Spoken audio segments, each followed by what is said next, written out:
अय्युहल्लज़ीना आमनू सल्लु अलैहि वसल्लिमू तस्लीमा।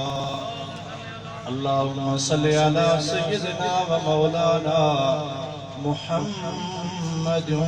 व अला आलिहि व अस्हाबिहि व बारिक व सल्लिम अलैहि।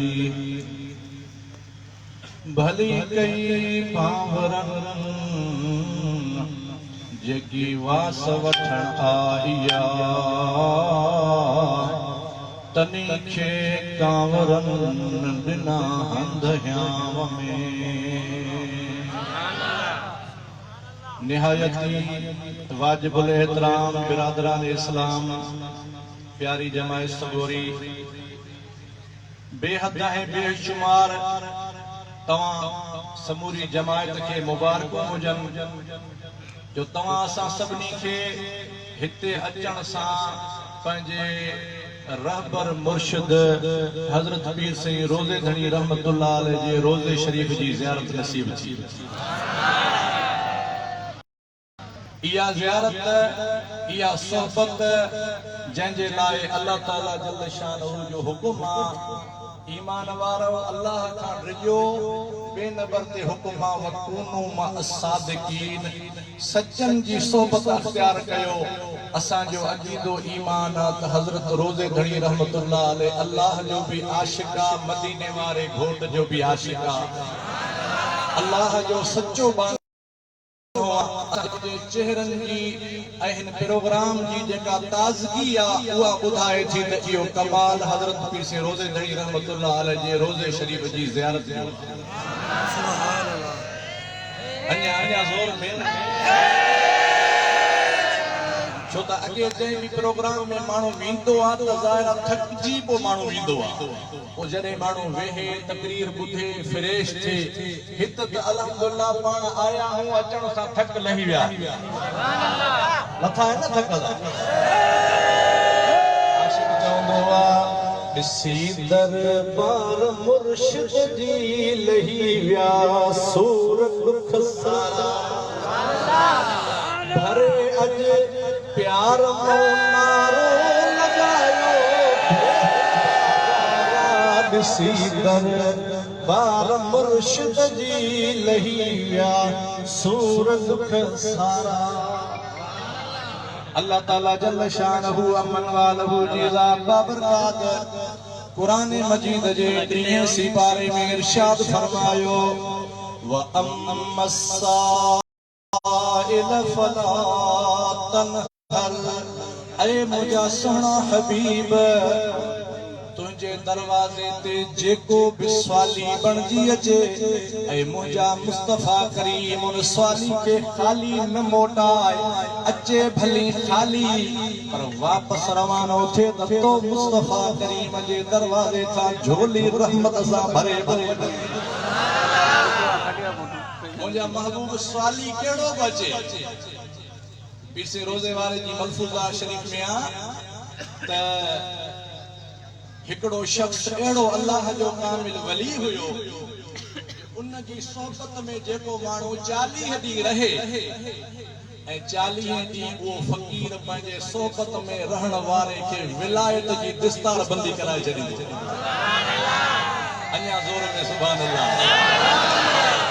नौजवानो मलफूज़ात शरीफ पढ़ंदा कयो। हर मसले जो हल तवा के दुनिया की परेशानियां, इंसान आ दुनिया में आयो आ, सर्दी भी आ, गर्मी भी आ, डुकर भी आ, गरीबत भी आ, गनीमत भी आ, बीमारी भी आ, तंदुरुस्ती भी आ, कदे परेशान भी थी पवंदो आ। हमेशा माण्हू खुश कोन हूंदो आ, हमेशा माण्हू परेशान कोन हूंदो आ। जॾहिं का बि तोखे परेशानी अची वञे, वुज़ू करे मुझे महबूब रोज़े धनी रहमतुल्लाह अलैह जी मलफूज़ात शरीफ खोलींदो कर, रब जाने दुनिया जा मसला भी हल थी वेंदा कबर क़यामत। हज़रत पीर सिंह रोज़े वारे के अर्ज़ करे तो कुर्बान वञा, कुरान शरीफ रोज़ानो केतिरो पढ़ूं? पाण फरमायो त 5 सिपारा, अञा घट त 4 सिपारा, अञा घट त 3 सिपारा जरूर पढ़जन। हिकड़ो सादो फकीर आ, अर्ज करे थो कुर्बान वञा मुंहिंजा महबूब जेको काइदो ई कोन पढ़ियो आहे जेको दुआ नमाज़ कोन पढ़ियल आहे जंहिंखे पढ़ाई अचे कान थी उहो किथां 2 सिपारा पढ़ंदो किथां 4 सिपारा पढ़ंदो किथां 5 सिपारा पढ़ंदो हाणे महिरबानी फरमायो जेके पढ़ियल आहिनि उन्हनि जे लाइ तव्हां 5 ॿुधाया कंहिंजे लाइ 4 ॿुधाया कंहिंजे लाइ 3 ॿुधाया पर जेको असां जहिड़ो पढ़ियल कोन्हे उहो छा करे मुंहिंजे महबूब रोज़े धणी बादशाह जी सखावत तां कुर्बान वञा पाण इहे कोन फरमायो तूं पढ़ियल कोन चुप करे वेही रहो न न हज़रत रोज़े वारे फरमायो जेको पढ़ियल नाहे 4 फ़कीर गॾिजी पंहिंजे कामिल मुर्शिद जो तज़किरो कंदा कयो ज़िक्र कंदा कयो मुर्शिद कामिल जो ॻाल्हियूं कंदा कयो जेको अल्लाह वारनि जो ज़िक्र कंदो आहे रब उनखे बि ख़ाली कोन छॾींदो आहे रोज़े वारे की मलफूज़ात शरीफ़ पढ़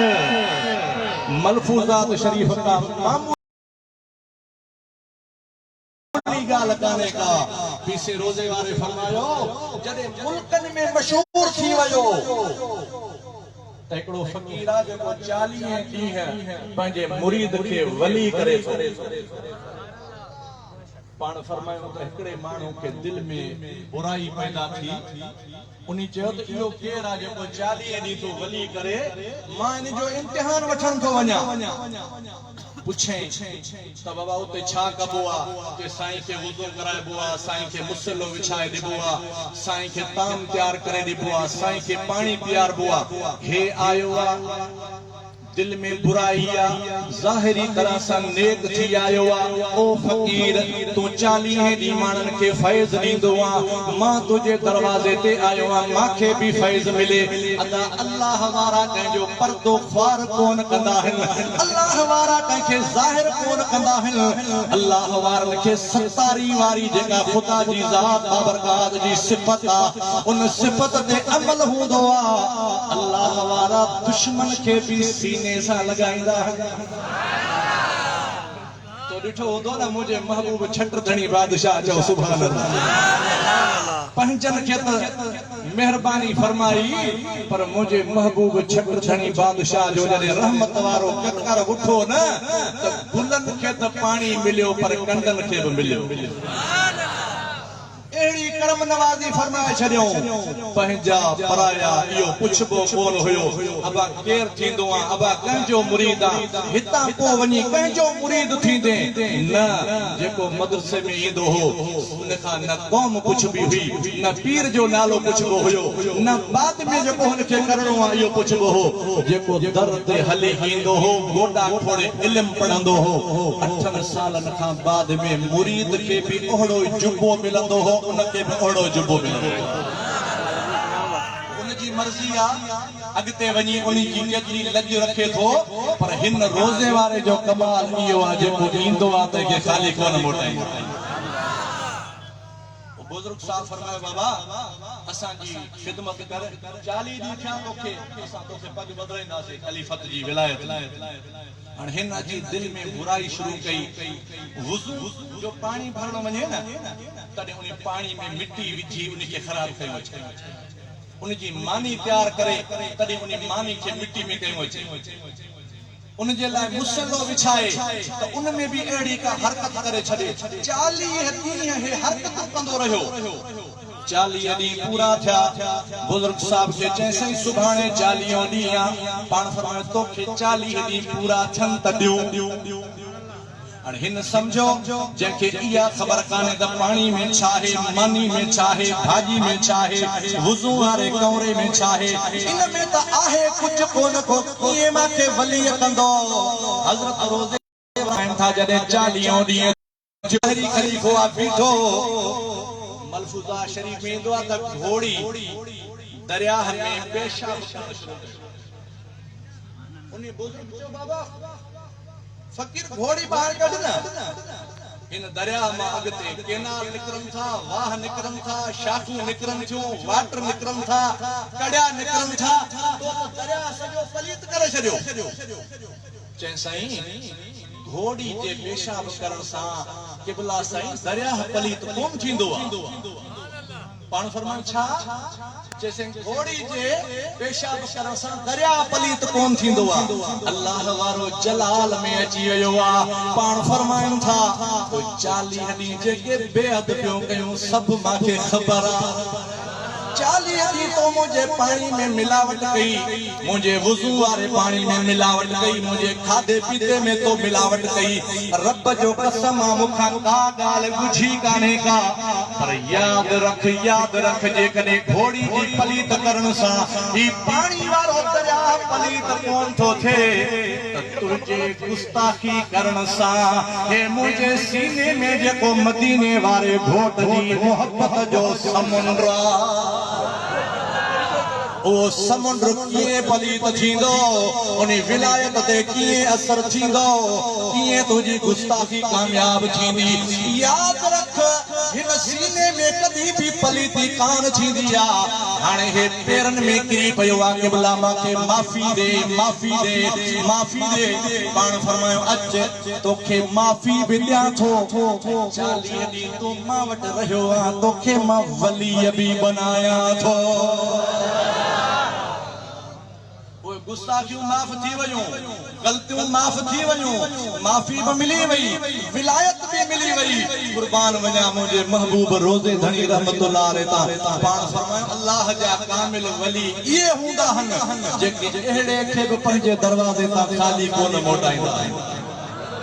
रहबर रोज़े धनी कॉन्फ्रेंस में अचण वारा जेकॾहिं अहिड़े खे खाली नथा मोटाइनि तो असांखे खाली मोटाईंदा